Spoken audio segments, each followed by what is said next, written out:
अस्सलाम वालेकुम स्टूडेंट्स। आज हम पढ़ेंगे कि साइटोप्लाज्म क्या होता है। कल हमने न्यूक्लियस के बारे में पढ़ाई की और हमने सेल वॉल के बारे में समझा। तो आज सेल का जो मेजर पार्ट होता है जिसके अंदर सभी organelles of the cell float करते हैं, तैरते हैं, उसके बारे में पढ़ेंगे। तो साइटोप्लाज्म को अगर हमने समझना हो तो अनियन पील्स लीजिए। जैसे अनियन के अंदर एक झिल्ली सी होती है, ट्रांसपेरेंट एक झिल्ली होती है। तो उसको अगर आप पील करके देखें माइक्रोस्कोप के अंडर तो आपको कुछ सेल्स दिखाई देंगे और उस सेल में एक डार्क स्पॉट होगा इन द सेंटर जिसको हम न्यूक्लियस कहते हैं। बाकी जो पार्ट है अनियन पील के सेल का तो उसको हम साइटोप्लाज्म कहते हैं। अगर उसको हम स्टेन करें तो उसको स्टेन नहीं होती है, सिर्फ न्यूक्लियस को स्टेन होती है या फिर बाकी ऑर्गेनेलिज, पर उसके बारे में हम डिटेल में बाद में जाएंगे।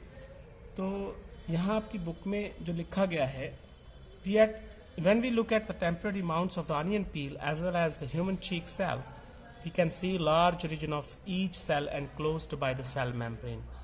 तो साइटोप्लाज्म क्या है, आपके पास ये सेल है और सेल की ये जो आपकी सेल मेम्ब्रेन है जिसको आप प्लाज्मा मेम्ब्रेन भी कह देते हैं, और इसके सेंटर में आपको न्यूक्लियस मिलेगा जिसके बारे में आप ऑलरेडी स्टडी कर चुके हैं।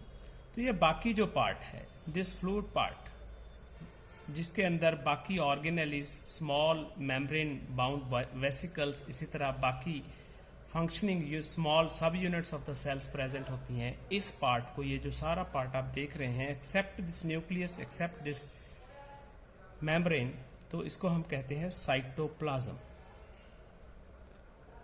Cyto means cell, plasm means the plasma, तो इसलिए इसको कहा जाता है this region takes very little stain, इसको बहुत कम स्टेन जिसे कहते हैं स्टेन चढ़ती है। It is called the cytoplasm. The cytoplasm is fluid content inside the plasma membrane. तो एक फ्लूइड होता है ये, एक, जैसे मैंने पहले भी कहा, तो ये fluid part of the cell है which is enclosed by a plasma membrane. It also contains specialised cell organelles, जिसके बारे में हमने पहले भी देखा। जैसे आप देखेंगे कि ये आपकी प्लाज्मा मेम्ब्रेन है, ये आपका एक एनिमल सेल दिखाया गया है, पूरा एनिमल सेल है। उसके अंदर अगर देखेंगे आप तो प्लाज्मा मेम्ब्रेन है। प्लाज्मा मेम्ब्रेन के अंदर अगर आप देखेंगे तो आपके पास ये एक न्यूक्लियस है। तो न्यूक्लियस, इसी तरह ये बाकी ऑर्गेनेलिज हैं। न्यूक्लियस भी एक ऑर्गेनेली होता है सेल का, माइटोकॉन्ड्रिया है, इसी तरह गोल्जी अपरेटस है, ये सेंट्रियोल्स हैं। इसी तरह बाकी small organelles like lysosomes, rough endoplasmic reticulum, वो सब तैरते रहते हैं। ये जो आपको ग्रीनिश दिख रहा है ये साइटोप्लाज्म है। तो इसको बहुत कम स्टेन होती है। जैसे आप देखेंगे ये सब डार्क कलर्ड है, ये लाइट कलर्ड है, सारे का पूरा complete. So each of the organelle perform specialized functions of the cell। हर एक ऑर्गेनेली का एक खास फंक्शन होता है। ऑर्गेनेली सेल के अंदर स्पेशलाइज्ड यूनिट्स होते हैं, वो सेल के छोटे छोटे काम करते हैं। जैसे न्यूक्लियस के अंदर आपका डीएनए होता है, डीएनए क्रोमोसोम बनाता है। उसके बाद आपके पास माइटोकॉन्ड्रिया है, माइटोकॉन्ड्रिया हम पढ़ेंगे जब सेल ऑर्गेनेली है। इसी तरह गोल्जी बॉडी एक सेल ऑर्गेनेली है, लाइसोसोम ऑर्गेनेलीज हैं। इसी तरह रफ एंडोप्लाज्मिक रेटिकुलम जो है वो भी एक ऑर्गेनेली है जिसका काम प्रोटीन सिंथेसिस होता है। जैसे आप यहाँ पे देख सकते हो इसकी जो सरफेस है वो स्मूथ नहीं दिखती है। इसी तरह स्मूथ एंडोप्लाज्मिक रेटिकुलम भी होता है, उसकी सरफेस स्मूथ आपको दिखती है, क्लियर दिखती है, बट ग्रेन्स नहीं दिखते, ग्रैन्यूल्स नहीं दिखते हैं। तो cell organelles are enclosed in the membranes. जैसे आप यहाँ देख रहे हैं कि ये माइटोकॉन्ड्रिया है, माइटोकॉन्ड्रिया के अराउंड एक मेम्ब्रेन है जिस तरह के प्लाज्मा मेम्ब्रेन रहती है आपकी। इसी तरह न्यूक्लियस के अराउंड भी एक मेम्ब्रेन रहती है। सो एंडोप्लाज्मिक रेटिकुलम के अराउंड भी मेम्ब्रेन रहती है। इन प्रोकैरियोट्स वो होते हैं जो सिंगल सेल्ड ऑर्गेनिज्म होते हैं और उनमें ट्रू न्यूक्लियस नहीं होता, ट्रू न्यूक्लियस, ठीक है, नहीं होता प्रोकैरियोट्स में। ये सिंगल सेल्ड ऑर्गेनिज्म है, प्रिमिटिव ऑर्गेनिज्म है, प्रिमिटिव हैं, ठीक है। जैसे आपके बैक्टीरिया है, ये सब प्रोकैरियोट्स हैं, ठीक है। तो इनमें क्या है, मेम्ब्रेन बाउंड ऑर्गेनेलीज नहीं होते, मेम्ब्रेन बाउंड। जैसे अभी हमने देखा इसके अंदर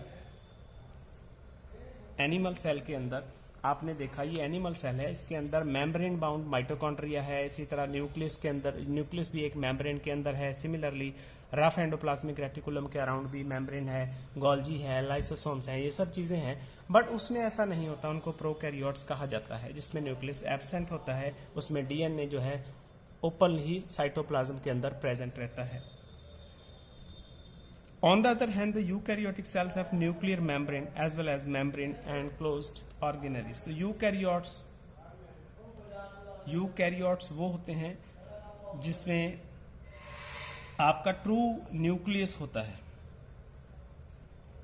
यूकैरियोटिक ऑर्गेनिज्म, इस यूकैरियोटिक भी बोलते हैं इसको, यूकैरियोटिक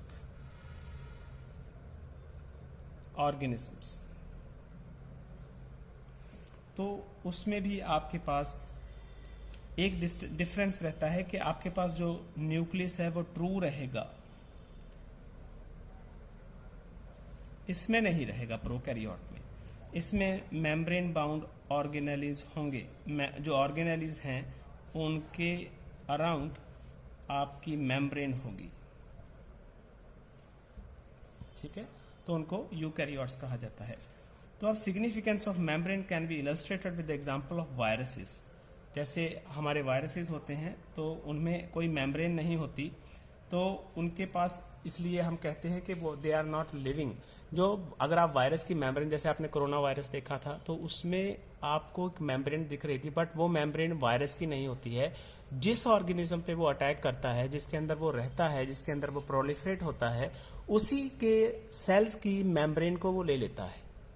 मतलब वो उसकी अपनी मेम्ब्रेन नहीं होती, उसने वो मेम्ब्रेन अपने होस्ट से, होस्ट कहते हैं जिसके अंदर कोई ऑर्गेनिज्म रह रहा है, तो उसकी मेम्ब्रेन ले लेते हैं वो लोग।